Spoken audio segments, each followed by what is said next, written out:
Good morning and welcome to the Mike Show for Monday, May 11, 2026, 32 degrees at 6:33 a.m. And today I'm back to being your host, Fa Kamal, and I am a sinner and I'm powerless and my life is unmanageable. Humility and gratitude are the keys to life. There's that pudge. It's always today, it's always now. My life is not my own. My will not be done. There's Ruthie. There's no reality but God, and the only thing we have to do is die. So how are we going to live today? Praying that we can live from our hearts a life based on faith and not fear. Look at that Chloe over there. Look at Coke. They all want to go outside. Grandfather's sun is rising through the clouds over there. Drinking some excellent Peruvian coffee, and I'm going to stop by Old Mill Roasters and tell the guy there that that's the best. I think it's the best he ever had. The best he ever made. It's nice to have a local coffee roaster. I think we've got 2 or 3 of them actually, but that's the one I frequent. I'm looking at the sunrise. When I woke up, I slept out here at camp most of the night. When I initially got up, the sun was way over there. And I remember neighbor Jerry saying how it was like that. We lost Jerry. I think it's been about 3 years now, but it's hard to say. Might even be longer than that. Jerry was a good neighbor, a good man, good father, good grandfather. But I remember him saying that. Him and his wife, Bee, used to sit out on the porch. Well, I'd sit out in the yard and we'd raise a cup of coffee to one another. Anyway, they were very good neighbors. Anyway, Maxie's outside. The girls want to go outside. I so want to let them go out there, but I know I can't trust them, and I know I'm just going to get all stressed out and angry because they won't come home when I want them to. And Ruthie is the wanderer. But yeah, I mentioned I fell asleep out here at camp, and right around dusk was reading the new book we got to the cats. I don't know if it's here or not. I guess it's upstairs now. I dreamt of a guy Jeff used to hang out with way back when. He passed. His birthday was in May. I think he was 52 when he had a heart attack. I don't know why I dreamt of him, but it was a good dream. And then I also dreamt of, for whatever reason, being back at Holiday Inn working. I worked there years ago. I worked there a couple times. I actually worked at the place 3 different times. The 3rd time it was a Ramada Inn cooking. Way back when, that was in the day, that was the place to go for dinner, especially on weekends. Friday night was seafood buffet. Saturday night was steak buffet. And I don't know what it was, but we were all getting gathered back and given our quarters and moving into our rooms where we stayed. It was different. It was like being at a place where you're hired to work for the summer and everybody lives in a big dorm, and all my things were there and I was putting them away and underneath my bed, and I was like, how did I get here? You know, who hired me? It was really crazy. And saw a lot of people in that dream I used to work with, some I still run into now and then. Cousin Dawn, I called her. We used to call each other cousin. We weren't cousins, but she got to be in charge at the hospital cafeteria, and as far as I know, she's still there. And then a sweetheart. And anyway, and that dream ended really crazy. The owners kept coming in, and I'm like, why am I here? What are you doing? What are we doing here? What do you want from me? I said, I'm retired. I kept saying, I'm retired. Why am I here?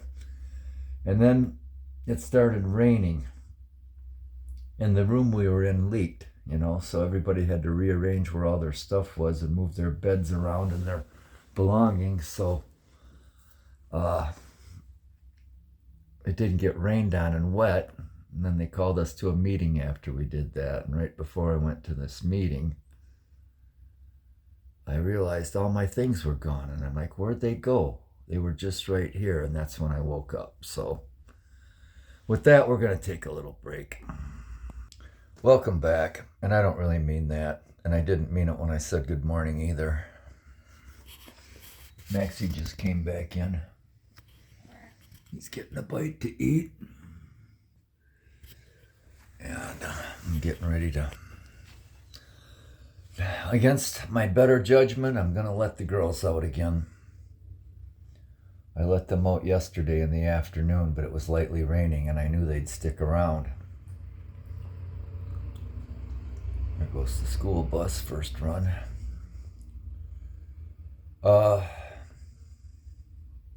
Yesterday's thumbnail was a shot of our beloved Blackie. On reflection, I think I probably should have put Mama Margie because it was Mother's Day, but yeah, Blackie was a good boy. He was a very good boy. All I can think about him and say about him is he just had this quiet, noble dignity about him. And he was a stray in the neighborhood. He had been neutered already when he showed up, and the neighbor that lived over in that apartment at the time told me she saw some kids kicking him. And if I would have saw that, I would have gladly went and kicked them and went to jail for a night or two or however long, because it was just so wrong. But yeah, he showed up around Thanksgiving in 2005. We officially adopted him December 7th of that year. And we lost him, I believe, September 13th, 2013. Another one we lost from kidney disease. After coffee and wake-up time, I hopped on my Trek bike. It was one of the mornings where I wanted to ride my Kona and the back tire was really, really low. It wasn't just normal leakage. It was like, no, there's a hole in that thing and you're going to pump it up and then go for a ride and end up with a flat. And I carry a spare and a little short pump, but I thought, no, we'll ride a different bike. So I got the Trek down, pumped the air that the tires up in that. Started to anyway. And when I put the adapter on the Presta valve so it would work on the pump, it didn't fit right, so I unscrewed it, and as I did that, the valve stem came out of the valve. All the air leaked out that was in it. And at that point, I started thinking, God's trying to tell me not to go on this ride. And then one thing after another kept happening like that. As I was taking it outside through the basement door, it got jammed up. And I was stuck there halfway up the stairs, halfway down the stairs, with this bike not being able to get out the door, and then hit my head. And that's when I really said, God's trying to tell you not to go on this bike ride. But I did it anyway, like I so often do. And I had a nice ride. I don't know, quit keeping track of miles. Part of my destination was going to be the cemetery. I know I rode at least 15 miles, so I'm sure of that. But I rode for about an hour and a half, stopped by the cemetery and did some visiting there. And went to my parents' and grandparents' graves on my mom's side. My other grandparent, my grandfather, my grandmother's on my dad's side, is buried in Florida. And I guess that's something we should do someday, is go down and see her grave before it's time to plant us in the ground. But anyway, stopped by that headstone and then stopped by Bernice's grave. It's the first time I've been there since she passed on November 8th last year. And her birthday was May 8th. She would have been 96. And I discovered that her husband was born on March 31st, same as my maternal grandmother. But it was good to go there. I hadn't been to the cemetery in quite a while to visit my parents' grave. So I did a lot of catching up, telling them what I've been up to and what's been going on. And came home from there and had some sausage and eggs and hung out with the cats for the rest of the day. Read to them. Hey, Maxie. How are you, bub? There's that Maxie. There's that Maxie. For dinner, I made a combination of boiled sweet and white potatoes and mashed them together with butter and milk, and I had some leftover gravy, or some gravy I made from a burger I cooked the other day. I usually do that. When I cook a hamburger, I make gravy from the drippings and eat it on another day. One time I'll have a hamburger on a piece of bread. The other time I'll have it as just a patty with a sweet potato or whatever. But oh, Maxie. Oh, Maxie. You're a good boy. You're a good boy, and I love you. I love you, Max. Anyway, we're going to take a little break, and despite my misgivings, I'm going to let the girls out. Back for a quick segment. There's the princess. There's my 18-year-old princess. Oh, what was that, Pudge? What were you saying, baby girl? You want to go outside? We're going out. We're going out, Pudge. All right, we're going out. All right, we're out here. There's them Bebas. There's Coke and Grace. Going to kill a bird if they can. Ruthie just went underneath the truck. Oh, there she is. There's that Ruthie. Oh boy, where is she going? The wanderer. Oh, one of the things we're probably going to do today is haul garbage, so that's what I just opened the truck for. I got more to load in here. Oh yeah. Wind is coming out of the north that way, and it's cold. It's 32, but the wind chill's probably down into the low 20s. Here comes Mackie. Here comes Mackie. How are you, bub? Oh, yeah.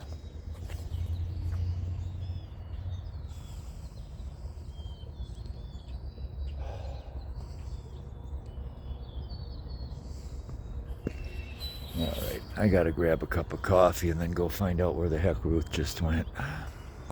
And we are back again, sitting on the binky here with Max. Coley and Grace went that way. Ruth went that way. Oh, there's Coke. There's Coke.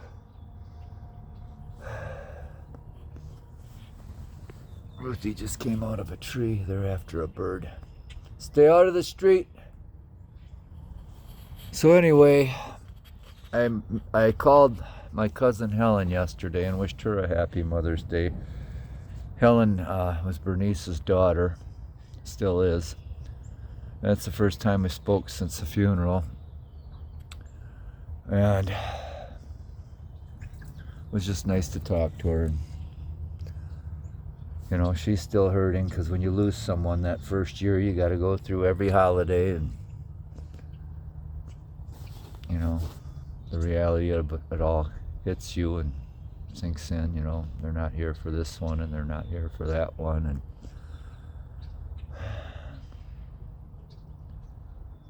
time takes care of it. You still miss them, you still hurt, but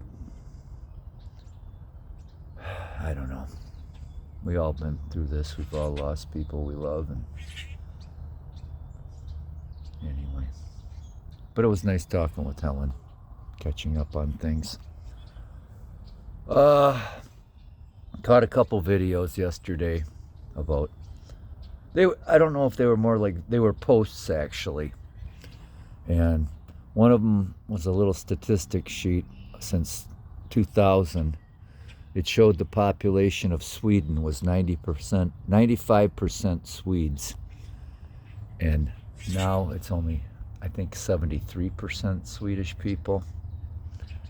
The Great Reset.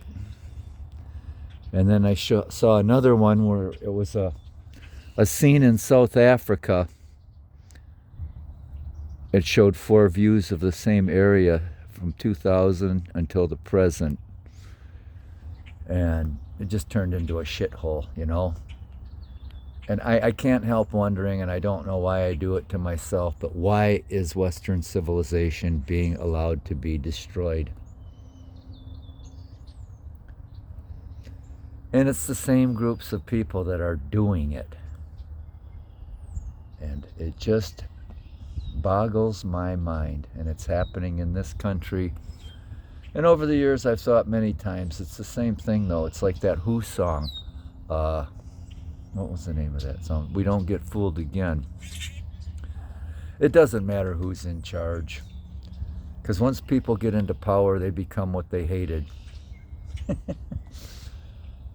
Watch some Leonardo Joni videos. She's quite blunt and to the point and don't pull no punches.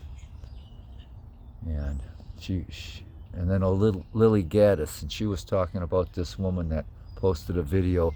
She goes jogging wearing a Mexican flag and wonders why people are offended, you know. And in the comment section, people were talking about, oh, well, you know, it's all right for the Irish to fly St. Patrick's Day flags and the Italians to fly a Italian flag on Columbus Day, but that's the whole point.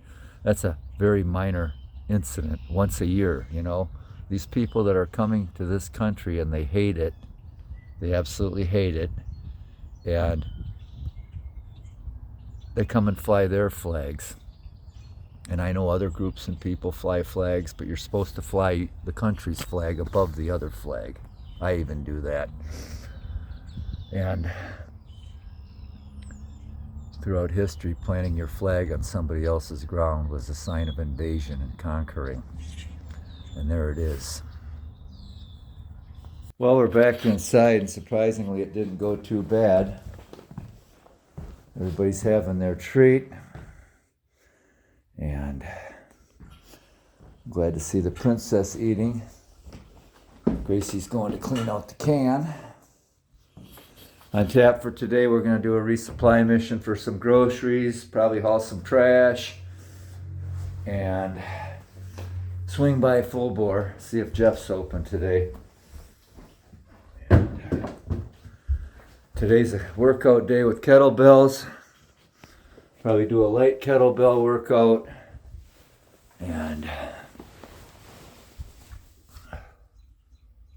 maybe a lightweight workout, the usual stretching to realign my spine and keep my neck moving.